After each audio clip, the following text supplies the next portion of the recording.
I am the stone that the builder refused. I am the visual, the inspiration that made the lady sing the blues. Yes, sir. Welcome back to Soft Black Men.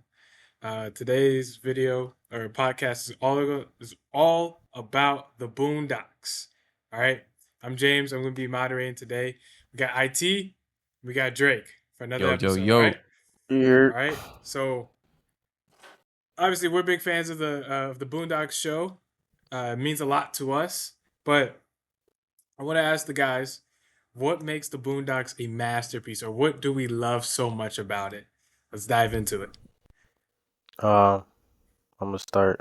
I'm gonna start by saying the reason why I feel like it's a masterpiece, or what I like about it so much, is how accurately it depicts not just like African American society, but just society as a whole, and how much I see uh like the personalities of the characters, and how much I see that in either my peers or like society or social media and stuff like that.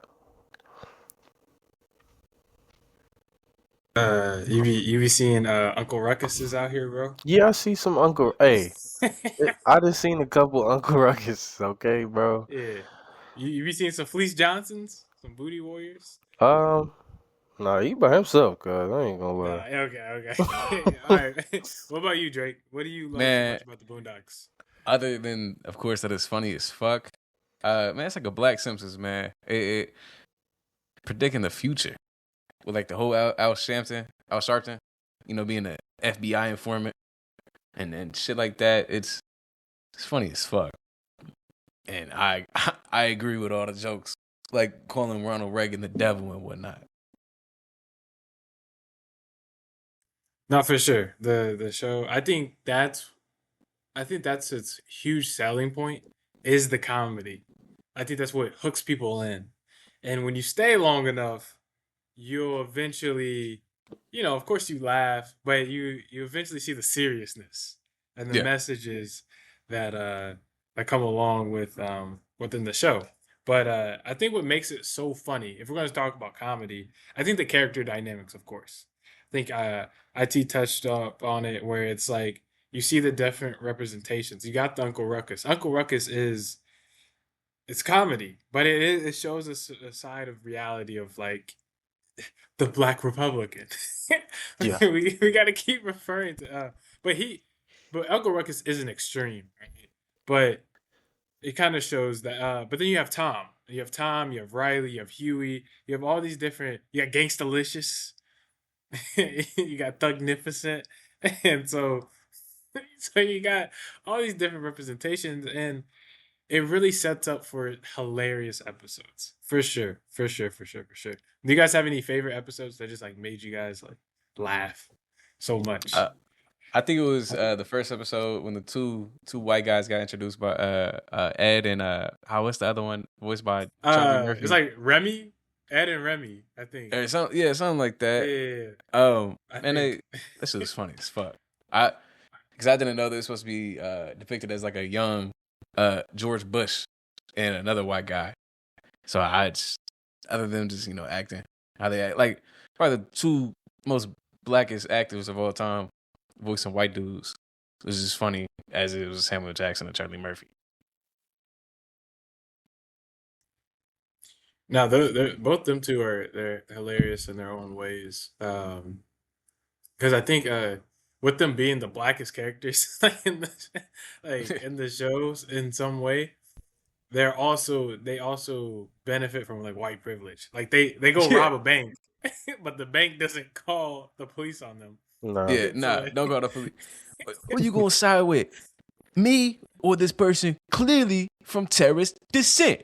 yeah, Yeah, the Once brothers is something else, bro. the Monsters. Yep. They are something Um, else, bro. what about you, IT? Any episodes or characters that just like stand out to you that are just like hilarious?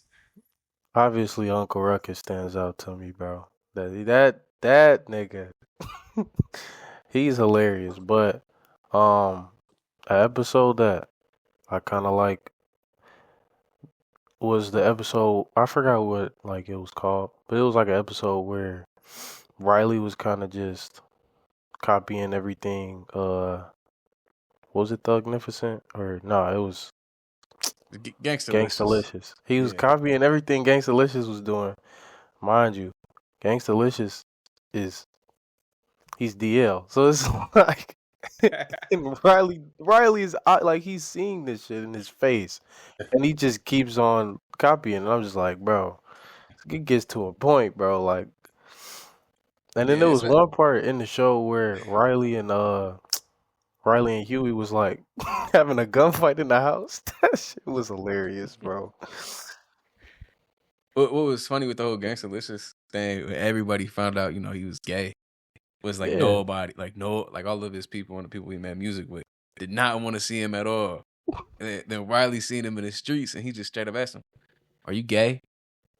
And Gangsterlicious is just gonna lie. No, I'm not gay. Everybody knew he was gay. like nah. I literally Yeah, just seen you kiss a man. Nah. yeah. Like, come Now on, bro. that whole episode, Riley was heartbroken, and it has that moment where Riley asks Huey like, "My favorite rapper is gay. Does that make me gay?" And like he was just like, "Yeah, bro, that makes you gay." Now, one of my favorite, I think my favorite episode that makes me laugh is definitely the return of Stinkmeaner.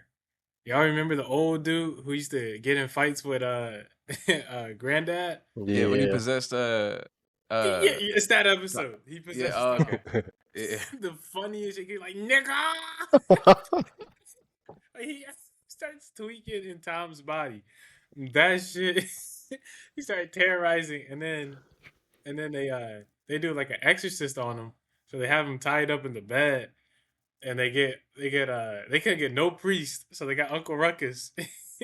That He's shit like, was stupid, bro. the only thing a nigga doesn't want to do is read. He's like, read, nigga, read. This thing made it starts tweaking. But that was definitely one of my favorite episodes as when it comes to like just pure laughter. Yeah. Um I do love the fundraiser episode where I think Jasmine starts going around giving out chocolate. And Riley is like, man, ain't no fucking money in that. And then eventually he sees that like parents are just giving out money. So then he turns into this whole narc basically Mm-hmm. of chocolate, and then he goes against like the Onslers and all this shit, and then it gets international. He's dealing with the mafia and shit. But Bro I think it's started just a drug business. yeah, it was basically Scarface. Like it was really just a homage to the movie Scarface, of course. But one thing that I really love about the Boondocks, and I really want to ask you guys, is that there is for every few funny episodes, right, where we're letting Uncle Ruckus and Tom's foolery really take over, right? Riley and Gangstalicious, right? Every other episode, there is a real or an emotional episode. So I want to ask you if there's any examples that you guys were able to see and watch and be like, that was some real ass shit. Huey crying at the end of season 1, when he prayed for a miracle. That was the episode with Ronald Reagan. Uncle Ruckus had the dream about Ronald Reagan and getting into white heaven. Was that Yeah. episode, and Huey was praying for a miracle because he couldn't get his Black Panther friend out of prison that was wrongly convicted. And we never seen Huey cry before, or like smile or be sad, and that was his first time just crying, pray for a miracle. Uncle Russ gets struck by lightning after asking God to prove if he's wrong when he was Yeah. screaming all of his nonsense about white heaven and shit. So I think that was an emotional one. Thought it was funny. Or probably what's her name? Huey's little light skinned little shit. Tom started. Jasmine. Jasmine was starting the the lemonade stand I business. remember. Oh yes, And she was capitalism. getting exploited by the white man. And she started She breaking got down. trapped. Yeah, that shit, Yeah, Trap. that shit was emotional, but funny. I thought it was hilarious. Yeah, Yeah, yeah. No, that was a good episode. I was finna say that one, bro. That shit, that was Yeah, perfect. yeah. Um, that really the Onceler, the dad, he does represent like Uncle Sam, or just like the capitalist Oh, nature of the can I country we s- live can in. I speak on him, bro? Yeah, yeah. Go ahead, go I ahead. feel like that nigga, bro. He's like a modern day elite, fam. Like, nigga owns everything. You feel me? Controls. Yeah, That's why the little Onceler brothers they get away with a lot. yeah. White privilege. You know what I'm saying? And then on Yo, top of that, he's just like anything. I think didn't he buy Granddad's house? Like uh, he owned their house or something like that. yeah. I want to say there's a gentrification episode. I'm like, dude. Yeah, But yeah, he's like what we think of as the people who control our society. yeah. I think another example of him really being a representation of capitalism, or a wealthy elite, was, I think there was an episode. I don't think it was the pilot or the first episode, but they go to like a party, and like it's a real life plantation. Like the land he owns, it's a real Yes, life bro. plantation. Uncle Ruckus having the time of his life, but it's a plantation. It's thrown out there. You know what I mean? And we'll get into that eventually. We'll talk about the messages and the lessons that the Boondocks provides. And unfortunately, I think a lot of people miss these messages and miss these lessons that are within the episodes or the show, especially for the Black community, right? Things that the Black community needs to know. People will put more energy into the Fleece Johnson episode, the Booty Warrior. Dudes out here just taking ass, and sometimes that's the only episode people will know. And it's like, it's a good episode because it's chaotic, it's funny, but it shouldn't be the most influential episode. Yeah. My favorite real and emotional episode was Riley Was Here, and it's the episode. What's the artist? Bob Ross. So Bob Ross is put in the show, and Riley starts off with graffiti. The episode starts out like Riley's just terrorizing this neighborhood, the suburb neighborhood, with graffiti. Right? He's just, yeah, he's marking everything, and Bob Ross just keeps pulling up in the middle of the night. And you know how Bob Ross has that soft voice. He's like, "Really, Riley, you have so much talent." Like, he's talking so soft, and eventually it goes on to Bob Ross is able to get Riley to, you know, see his own talent, and he's able to go from graffiti. Nothing wrong with graffiti, but he's able to go from graffiti to portraits, and he ends up making a beautiful portrait of Granddad and his wife from their wedding. Uh, and within that, there's dynamics of Riley doesn't want to do it because, Riley has this image to uphold, of this like street life, gang life, stuff like that. So in that episode, it really just showed, like, I think it said a lot about the Black community, as in how we can teach the youth that they do have talent, and how can we capture, put them in a place to where they see the talent and they're able to magnify their talent, and then make the best use of it. But going into critiques or lessons, or just analyzing the characters, whichever one of you guys want to go first, what lessons does the Boondocks teach us, or what do we need to take away from it? My biggest takeaway was, of course, watching it when I was young. I wasn't really like preparing myself to like have any takeaways. Yeah, I'm just there for laughs. Growing older and reflecting on it, the creators and the writers, you could tell the government gonna fuck you over. white man gonna fuck you over. And that was really just my biggest takeaway. And all the people in the show, all the characters, are real life, like based off of like actual people. You know a Tom, you know a Ruckus, you know a Riley, and you know a Huey. Right. I think that's my biggest take. Of course, everything's over exaggerated, but my biggest takeaway is just don't. I just want to trust people in power. I think that's their biggest point than just crack jokes about it the entire time. Yeah. Yeah. Aaron McGruder is he's the creator, and he's extremely smart, and he's very politically aware of what's going on in the climate, and he's able to foreshadow and predict. What about you, IT?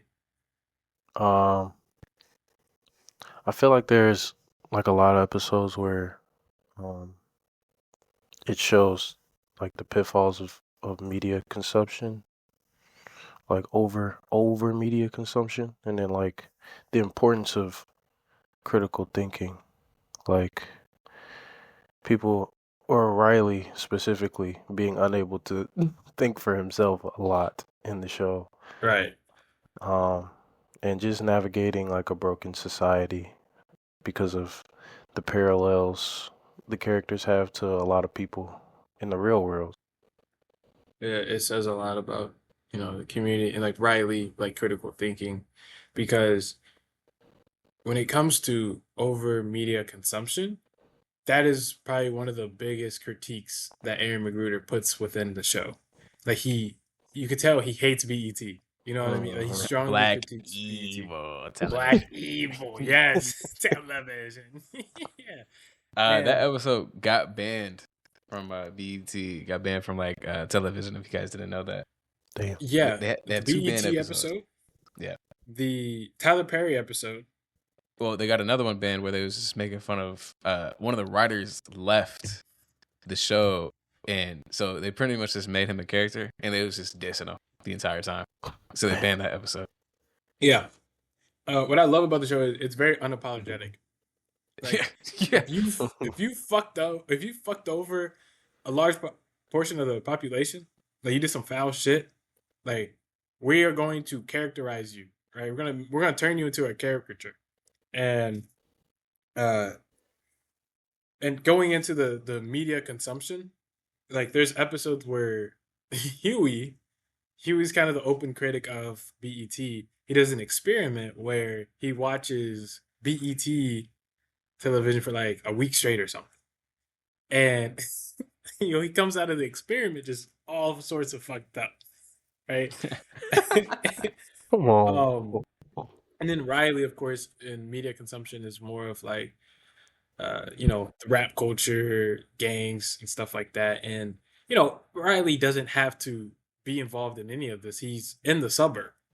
Right. But Yeah. he continues to thrust himself into that box.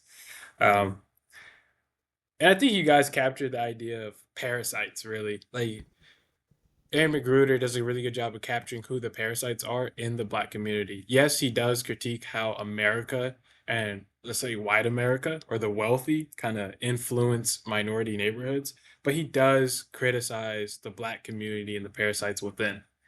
So, for example, I think the R. Kelly episode beautifully captures that, where Tom is the one I think prosecuting R. Kelly, and they have all the evidence. They have all the evidence to throw R. Kelly away, right? They have the video evidence of him pissing on the girl, right? Underage girl. And then it comes to find out Tom has a white wife. It throws the whole case away. It throws the whole case away. And I think it's like people still listen to R. Kelly. You know what I mean? And it says a lot. It says a lot. It says a lot. Maybe someone here still listens. Hey, this guy. But he obviously what do you, critiques rap culture and all that good stuff. the lawyer in the show, he said he was like, yes, R. Kelly may have pissed on this girl, but the world has pissed on R. Kelly. In the courtroom just erupts. It just erupts. Yeah, free R. Kelly. Free R. Kelly.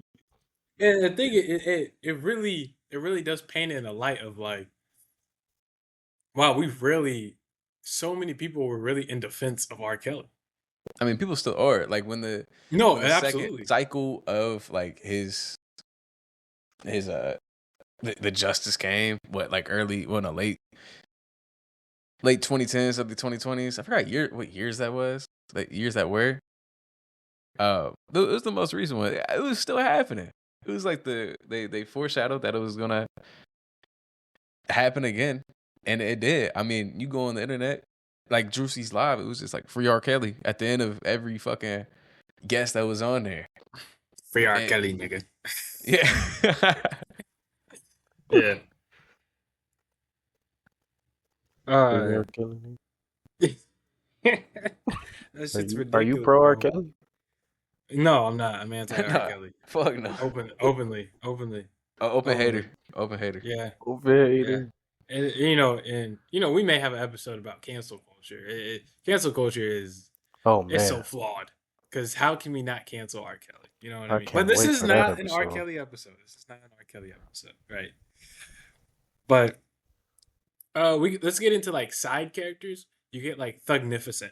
Thugnificent, has the episode of Rags to Riches, where he's from. I can't remember the name of the city, but there's not shit in the city. Like they make the city they make it look horrible. You know what I mean? And it kind of shows how like the ignorance of people who do make it out when they're, let's say, a black individual who has a talent, whether it's in music or acting, whatever the case may be, sports as well. They make it out of their situation. They get all this money, and they don't know what to do with the money. You know what I mean? They still got their, a groupie situation where they're supplying a lifestyle for 20 other people, right? And these 20 other people don't give a damn about it. Truly, they're just there for the good ride. Within that, they start buying these big houses, these cars, and then a few episodes later, everything's towed away, and now he's trying to figure out how to survive, and he has one person on his side, and that one person is actually loyal. He starts working at Wendy's and all that good stuff. But you got Thugnificent, you got Gangstalicious, we talked about, kind of the DL, and it is very foreshadowed. I think every year, there's a rapper or an artist Young that Thug. that kind of uh messes with the threshold or the line of gay, bisexual, straight, whether that's wearing dresses or sometimes it could just be like flat out just doing something gay. We can get Okay. into the soundtrack of Boondocks if you guys want. Oh, First. well, it Or we sounds can like you wait. got something. It sounds like you got Nah, something nah. for I us. only wanted to mention the one, the diss to Granddad, F Granddad, Oh, and of course it's sung by Nate Dogg. yeah. Like that shit. That's the only one I wanted to mention because they would get like some actual decent artists on there, record that, and it would just be stuck in your head. Like Yeah. booty butt cheeks or stomp them in the nuts like that. Yeah. Sometimes it'll just be caught in your head randomly throughout the day. What's that shit called? The bros over hoes thing? Oh Homies yeah. over ho. Homies over ho. And that shit was gay as hell. Riley wearing a crop top and dress. And, yeah. Yeah. Yeah, bro. Carrying a purse. Um, one of my favorite songs. It's already a song before the show, which is Usher's "Burn." But Tom does a cover on it, and it's my He did well. favorite. Yeah. It's one of my favorite parts where he loses his wife for a little bit, and he's doing his cover. He's singing in the rain. And he's off key. He's not keeping up with Usher, but I think that was definitely one of my favorite songs. But I think you bring up a good point. Man, It is. that shit Oh, you got. foreshadowed Usher serenading women now with the whole cherries and shit. At Right. the yeah, like you see a lot of discourse online, like, what would you do if your wife let Usher hand feed her cherries in public or some Yeah. shit like that? Like, And it be looking crazy. Like yeah. it don't just be I'm- like any regular. Nah, I don't even know. Nah. I mean Usher's a sex symbol. Pretty He I is. much. guess I get That's it. his music. I understand. That's his image. How many songs are in the sex playlist with Usher in there? You know what I mean? Yeah. A lot. It's a lot, Right. Every bro. playlist. Mm, Not mine. yeah, If not every playlist, but a lot of them. It's a good amount. Not yeah. mine Yeah. though. Yeah. No, he does. He definitely makes a lot of lovey songs or heartbreak songs. He does make some heartbreak songs, Yeah. True. but yeah, uh, that's insane. I totally forgot about the serenading with the cherries and all that Yeah. stuff. That's just Ooh, it's funny as fuck. what I'm just what a glad it's not time! happening to me. What a time! Yeah. What is it? This nigga. Mm. Would you guys like to dive into the characters themselves? Those five characters that we talked about. Mm-hmm. Yeah. We can go. We can Yeah. go one by one. We can go one by one. Who we You go guys to want to start start? off? We go Uncle Ruckus to start. We can start with Uncle Ruckus. Uncle If we're Uncle gonna do it, Ragus. let's go hard in the No paint. no relation. No relation. You gotta revitalize. Let's talk about it. Revitalize. That's just He so was stupid, bro. Uncle Ruckus. He was like, I kind of feel bad for him a little bit because like Absolutely, his upbringing was horrible, bro. Like, absolutely. It is I mean, horrible. it just showed because what that just average black men that are MAGA currently. They probably just very Black insecure, Republicans. self hatred. You know what I mean? Uh, he he's just of course the over exaggerated depicted of those people, which Yeah, which which is awful, man. I think what's very important as we talk about Uncle Ruckus is that we humanize him. And IT did it beautifully by bringing up his upbringing because his upbringing was Hmm. actually horrible. yeah, And I Yeah, think within Uncle Ruckus, and we see a lot of black, especially like black dudes, but black women can do the same thing, where it's like they want nothing to do with black people. Like yes, they're anti-black, and they're black themselves. Sometimes they be the darkest individuals, right? And they be anti-black. But sometimes we need to see how they were raised, and they probably didn't have any good interactions. Like when a black dude's like, "No, fuck them black bitches. I ain't hell no." yeah. More than likely had a bad relationship with their mother, or with the closest black woman in their life. So I think it's important that we humanize Uncle Ruckus. like, But bro. I remember there was like this girl. I forgot if it was on Dr. Phil or something, bro. But she was black, and she was like completely convinced she was white, bro. And it was insane. Like I was like, bro, you're a spitting image of Uncle Ruckus, bro. Like, what are you talking about? And she's like like she's darker than me, James. Like dark skin, yeah, bro. and Two that's black dark. parents. All right. My fault, gang. But The nah, I viewers can't just see you, bro. The viewers can't see you. you're right, you're right, you're right. Well, now Not they right have now. an idea, an idea now. Right.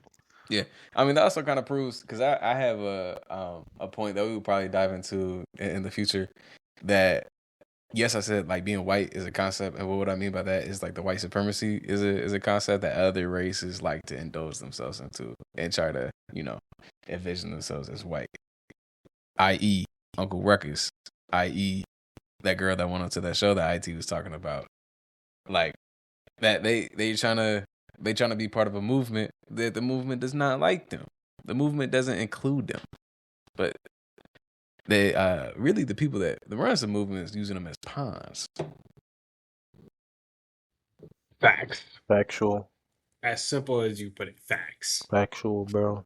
Yeah. I think Uncle Ruckus. Here's one thing I love about the dynamic that Uncle Ruckus has with the other characters is that he is anti-black to a T. And when Uncle Ruckus goes through shit, Granddad, Huey, Riley, and Tom are always there for him. Watch the show. When he goes through some shit, you know, Ruckus, when he needs someone, he goes to Granddad. He goes to another black individual, right? I think it's that's such a beautiful light. And Ruckus is not the only version. When Tom, we'll get into Tom, but when Tom struggles as well, he goes to black individuals. He goes to Granddad. He goes to Riley and Huey, and they get sick of his ass, but they still show up throughout every season to support him. And I think that's what's very important and something that needs to be taken away from the show is that even as racist as Uncle Ruckus is, right? He be treating the white kids so good and treats Riley and Huey like shit. But when they need each other, it really shows community in the black solidarity, really. So it's very important to take away from that. All right. Is Ruckus covered? Any further comments on how we feel about Uncle Ruckus? Man, Uncle Rex is pretty straightforward. Yeah. Pretty straightforward. Yeah. I think anybody No, that watch he's that can just, oh, he's yeah. like He's very well because he's so extreme. It's very obvious what he is. Mm-hmm. All right, let's get into Tom. All right, Tom. I'll kick it. I'll kick us off. You guys can follow suit. All right. This is how I feel about Tom. Tom could be traced. His name could be traced to like Uncle Tom, where if you see a black cop and then he arrests another black person, they'd be like, "Man, that Uncle Tom ass nigga." Tom is that version because he's a lawyer and he spends majority of his time when he goes to uh, prosecute people. He's prosecuting black people, which is crazy because Tom has a fear of getting raped in prison, but he sends a whole bunch of people to prison, which is a crazy dynamic. But Tom struggles to fit in white or black spaces and is ostracized for his skin color, but also due to his life decisions. Like we talked about the R. Kelly episode where he he's doing so well in the case. They have all the details and evidence to slam R. Kelly, but he ends up having a white wife and a mixed daughter. He's extremely educated. I believe that he's actually the most talented in the show, but struggles with self-esteem and afraid of confrontation. So, the only time he really stands up to confrontation is I think he has when the pimp comes up to him and when Stink Meter takes over his body. And Tom just simply lives in fear and he embodies within black individuals how discipline, assimilation, and education is the only way to buy true belonging, but it really doesn't. So that's my little synopsis on Tom. I What feel about like you guys? that makes him a people pleaser at the same time too. Like dude's got some fragile masculinity to him. Yeah, no, that's facts. But I feel yeah, that's like when you was talking about how he's like what were you saying, non-confrontational? Yeah, he struggles with self-esteem and he's Yeah. afraid of confrontation. Yeah. Like when Usher was trying to steal his wife. Yeah, like he couldn't handle that shit. Like he Nope. couldn't he couldn't slam the door on Usher or even his wife. Not at Like, all. whether he charged it to the game, lost his wife, he still couldn't set that boundary with his wife, or if he wanted to, confront Usher about it, he still couldn't even handle that. Yeah, absolutely. What about you, Drake? I think Tom is just like the embodiment of a pussy ass light skin. Yeah. Like, I mean, I feel like you guys just hit all the points. Honestly, yeah, he's scared of confrontation. He can't do anything. When it's times to confront people. Scared just funny as shit though. Uh, he just doesn't have a backbone. That's why Stink Meter easily possessed him and used his body to fucking cause havoc. Yeah, and what's crazy is it says a lot when Stink Meter takes over his body, right? He then goes to his house and he goes to he goes to Tom's wife and he's talking crazy. He's talking crazy and basically is just demanding her to fuck, right? And like she's like, "Ooh, Tom, what got into you?" And like it really says a lot when like Stink Meter was able to just really Just take over, bro. maximize his life in the matter of 30 minutes. A drive home, Right. which is crazy. Yeah, that's pretty much Tom. We can transition. Do you guys want to do Huey or Riley? Huey. Let's do Huey cuz Huey I think is misconceived You think he's a within the flawed show. character? Yes. Who wants to take I the mean, wheels on this first? we can start. I mean, how would Huey describe himself? Like a revolutionary freedom fighter? Absolutely. Absolutely. Huey's going Uh, to describe himself as Huey P. Newton. Like he is going to describe himself as Huey P. Newton, Malcolm X, MLK. Like all the positives, put it all into one. yeah, and he's his biggest issue, and I think everybody that has made a video on Boondocks has already talked about this topic of him trying to save everyone, and he has a self realization moment when he's getting stalked by the White Shadow, aka CIA, and they said that it was like, hey, just Huey, just letting you know, you can't save everyone, and he's like, oh well, the idol's on, and remember, if you want to speak, I'm always listening. So like it also kind of shows how smart and powerful Huey could be. Because how old is he in season one? Like 10? They're young. Young They're as yeah, fuck. yeah. And they got the CIA, the White Shadow, stalking and hunting them and shit. Um, I think about Huey is he's extremely smart. He's extremely politically aware. He understands social dynamics, economic dynamics, right? When he sees the once-lers, he understands what they're doing, what their role is in society. When he sees Thugnificent, he's able to warn Riley, like, hey, there's nothing good in being part of that, right? And when it comes to Huey and it comes to social movements, right? He wants to be a revolutionary. And this is where I believe is his biggest flaw.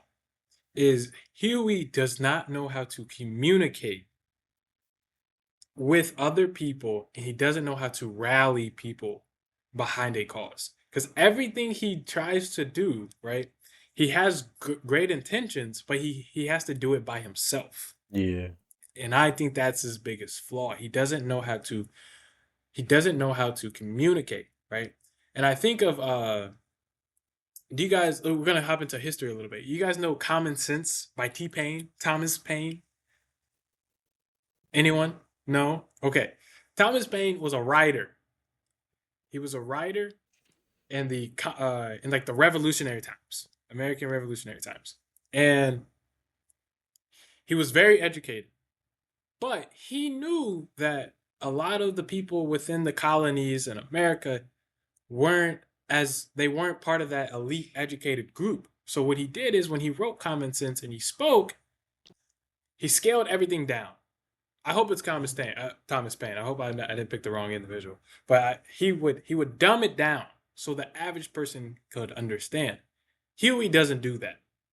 Huey continues to kind of he has elite vocab vernacular, but he doesn't make it digestible for everyone else. And so I think that's his biggest flaw. And then he becomes paranoid, as Drake had explained the CIA episode. Absolutely. But then he's also pessimistic. Pessimistic. And I think that is shown with his dynamic with Jasmine. Because Jasmine has a more, happy, everything's good mentality. And Huey usually brings her down to earth very harshly. So, She Yeah, be thinking very everything's harshly. I sunshine think and rainbows. there's only one moment where he like actually comfort her. I feel like that I can like kind of like remember. And it was just raining. It was cold as fuck outside, and he just gave Jasmine his like jacket or some shit. That's the only thing that I remember of him doing nice for her. yeah, he's how do you feel about him, IT? Uh, I kind of feel the same way. I don't know. I mean, yeah, he's got some character flaws, but uh, I feel like some of that is because people don't listen to him. Facts. Like he always kind of knows like what's gonna happen. He warns everybody, especially Granddad with his dumb ass. We'll get into Granddad for sure. But yeah, I feel like people just don't listen to him. Man, I nobody mean, believes him, man. yeah, nobody ever True. believes what Nobody he believes says. his ass. The CIA episode really captures all of that. The White Shadow is fun. Yeah. um. So you guys want to transition into Riley or Granddad? I mean, we can stay on Riley since Riley's his brother and The younger whatnot. brother. Mm-hmm. Yeah, All yeah, right. yeah. We'll Yeah, transition It's to yeah. the younger brother. it's a it's a And clear relationship where he would be the older brother and Riley being the younger Oh brother. yeah. Just obviously, based on gender. for Like it's sure. odd. Homies over. Ho. Homies, IT talked about it earlier how Riley is the representation of black youth falling into basically black entertainment, black evil television, Yeah. propaganda by the CIA. You know, Mm-hmm. so what else would you guys like to add to that as well under Riley? I think it just shows like how impressionable he is, especially being so young and whatnot. Uh, IT was completely right on what he was talking about. Then James was also right talking about how he just eh, whatever propaganda the CIA puts out, Riley gonna eat that shit up every time. He gonna eat that shit up. And it's a good representation of the youth. We know, uh, if there was, if these characters were depicted like in real life, there's far too much Rileys in the world. Yeah. Far too much Rileys. Versus the other characters. Sadly. It's like 80% Riley's in the youth, bro. It's so It is crazy. crazy. It's not even just the youth, like even these young adults, like bro. Yeah, So many Rileys. I know some Rileys personally. I know some yeah. Rileys Oh, too. for sure. I think with I think we should spend a second to like highlight the positives of Riley though, because I Oh think yeah. within Riley, there's a lot of potential in his character, and it shows the potential of these Rileys that we know in real life. Because usually these Rileys have some form of talent, Yeah. but they don't Like capitalize on their talent. he's very passionate. Absolutely. Riley's We very can passionate. backtrack to the his show where he was, painting up these folks' houses and whatnot. And as soon as he had like a good structure and good leadership around him, he turned that art into what people, like without fucking up people's homes that they, what they didn't like. Because Right. it looked good, but he was drawing bullshit on there. Then the end, it got very emotional, you know, him drawing his dead parents on Granddad's house, you know. Um I think it Oh, also was it his shows. parents? Yeah, it was his parents. Oh, I think Oh, it his also parents. shows Okay. how nobody believes young black men sometimes. Facts. Nobody believed that was his art. So he had to prove it. Like, yeah, no, this is mine. I'm the only one that knows what the fuck my dead parents look like. Facts. And that's when Granddad was able to. I feel like part of Granddad knew before then that it was Riley the whole time. Mhm. I don't know. Part of me says he knew, but then part of me says he didn't know until he saw that last piece of art. But yeah, I think you captured a beautiful point where Riley has talent, and a lot of our young black boys have talent, but we spend time glamorizing bullshit. Put it like straight up. We glamorize bullshit. And we think about these trends that are always on social media or YouTube, like the 20v1s, you know what I mean? Or, we spend time when it comes to like interviewing people. Felice Johnson, the booty warrior, gets all the damn interviews. Yeah. How does he keep getting interviews? And he keeps saying the same things in the interviews. saying the same shit. People just keep coming And back listening to it. and I think about if the Boondocks was still something now, oh my gosh. Oh my gosh. I mean, it would face getting canceled every other week, but all these people that we see now in media, like Charleston White. Charleston White, in my opinion, is a smart individual, and he's huge into education. What he does now is a persona, and Boondocks would have beautifully had captured the complex of Charleston White because he He was would have been a great huge into character. education, right? And then you have all these other people that we see nowadays, like the pop the balloon shit. It's crazy. It's absolutely crazy what we popularize or what we glamorize in the black community for sure. Yeah, I mean the pop of the balloon. There's like there are ones that's very mature, uh, Right. and whatnot. I think those ones initially started it, and it just turned into bullshit. Because I think the youngsters nowadays are just clip forming, quote unquote. Yeah. They're just trying to go viral, and the way to go viral is it's just on the internet is emotional engagement. So just act like a dumbass and Yep. say Say and stupid do shit dumb and shit. Yeah. piss people off, and that's It that's so ignorant, so it it, ignorant. it it's draining. It's fatiguing. No bullshit, bro. It truly is. All right. Last but not least, Granddad. we got to talk about Granddad, man. Granddad's a special character because I believe Granddad understands all four characters that we just talked about. Yeah. He understands it. He's seen different versions of these guys throughout his years. And one thing about what I love about Granddad is Granddad, when he does his flashbacks, he has lived so many years. You know what I mean? He's lived so many years, he's lived so many lives. But I think it really captures the older generation of the black community. And with Granddad, he is he's a representation of revolution, but he's old, and that flame has died out. That's what I see it as. And when Huey has these dreams and aspirations to really flip social dynamics for the betterment of minorities, I truly believe Granddad sees it, he understands it, but Granddad just moved into a suburb neighborhood. You know, he's on retirement. All he wants to do is smoke his weed, not be stressed, Spend his money and on women. find yep, and trick. That's It's a literally trick. Granddad's because he's old. That revolutionary flame has died out. It's gone. So what else do you guys want to add to Granddad? Initially, I want to say rest in peace, John Witherspoon. First and Facts. Rest in foremost. peace. Um, but Granddad, man, he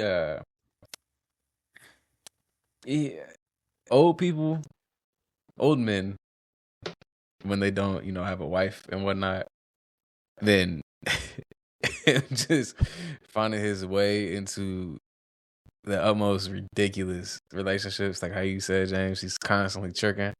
That man is so desperate for love, like real love. But man, he keeps fucking with the ladies of the nights. He messed with a wolf lady or some shit, or like The kung fu lady. yeah, some shit. Like this man keeps finding himself in terrible situations with women. But he has a nickname, Mr. Bitches. So I don't know how that came across. Like, brother. Yeah. Like, a lot of what Drake said about, like, the women and, like, how this man just don't learn his lesson, bro. He keeps going for the ones that just ain't it, bro. Screwed in the head. Just screwed in the Yeah. head. That's gonna screw him over. Yeah. Mind you, Huey's telling him this, but we're not gonna speak on that. Huey's telling him this like damn near every single time. But yeah, he's like a spitting image of like older men in society. You're like, shut up, boy. Shut up, boy. Like, come on, bro. You just trying to help you out. You spending $800. This lady just took your money. Now keep it a buck with me, man. Drake, you've worked blue collar. You work blue collar right now Yeah, in the HVAC. All right. yeah.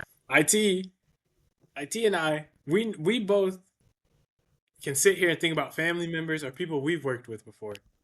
There's a whole bunch of granddads that are when they hit that age of like 50, 60, 70, they're brother. like freaked out. All they want to do is trick.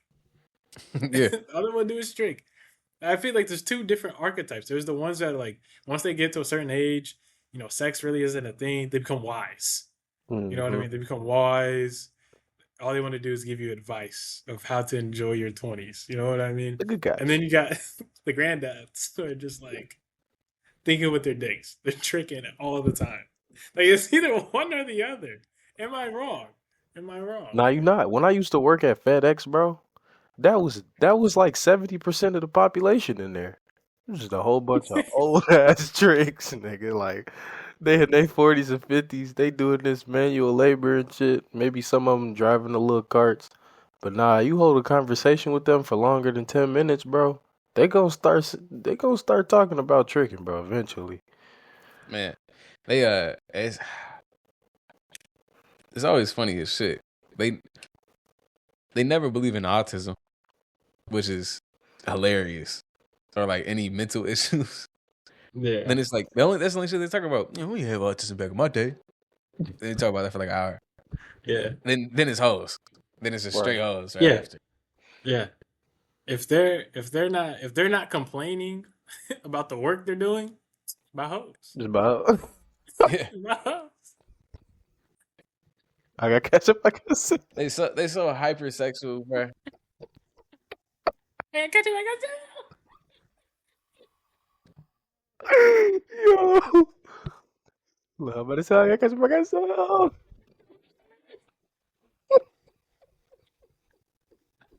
Oh shit. Oh, my fault, Jake. Hey, you do your thing, bro. It's all good. It's all good. Uh, Oh, I guess we can just dive back into Granddad uh real quick. He was didn't he have an episode where he believed uh he should have became famous for not giving up his seat instead of Rosa Parks or Oh something yeah, bro. I was he like, has a, he what? he has he has like three or four Yeah. episodes of like the civil rights movement and like like how he was supposed to be an important role. He was like, it's He got supposed to be fucked me. over. But all of them are always accidental. yeah. Yeah, they're always supposed to be accidental. I think you guys remember the bus boy? Oh no, the bus where they ride a bus and they go through the South and it gets shot up. He wasn't supposed to be on that bus. It's like the whole episode is him like him being terrified, and everyone else is handling it like soldiers, right? But he's terrified because he's not supposed to be on that trip. Oh yeah, I do remember that. Yeah, Mm. Just being and yeah, just accidentally part of all the civil rights movements and shit. Some yeah, like there's key that, moments in history. and then there's the where there was a protest. They were like marching, and they were the white people were hosing down the black people. And so, before they went to march, he looked at the. He was like, "It was supposed to rain today," so he left to go get a rain jacket and a hat. And then he came back. When people got hosed down, and then they jumped him because he left to go get a raincoat. Because they're like, "Why the hell would you go get a raincoat for a fucking march protest?" So yeah, there's always some error when it comes to his civil rights Yeah. movement activism for sure. That'll be it for Soft Black Men today. We talked about the Boondocks and the why we believe it's a masterpiece, the breaking down the characters, breaking down the soundtrack, and then also talking about the lessons or the foreshadowing of the show. All right. So before we wrap it up, I want to spend time going through one last quote of Riley. Look, fuck you. Fuck the plane you flew in on. Fuck them shoes. Fuck those socks with the belt on it. Fuck your gay ass fairy fat. Ooh. Yeah, he was tweaking. Hey, you know what? Oh my god. Hey, we're gonna skip down to my president is black and my Lambo is blue, nigga. Now get the fuck out of my hotel room. If I see you in the street, I'm slapping the shit out of you. All right. Thank you so much. Hey, continue to follow us on Spotify. Hit us up on YouTube. Where else are we? Anywhere else? Soon to be on TikTok. Soon to be on TikTok and Instagram, right? Make sure y'all show some love, follow, subscribe, comment anything you want to see, any ideas for us. And until next time, we love you guys. God bless.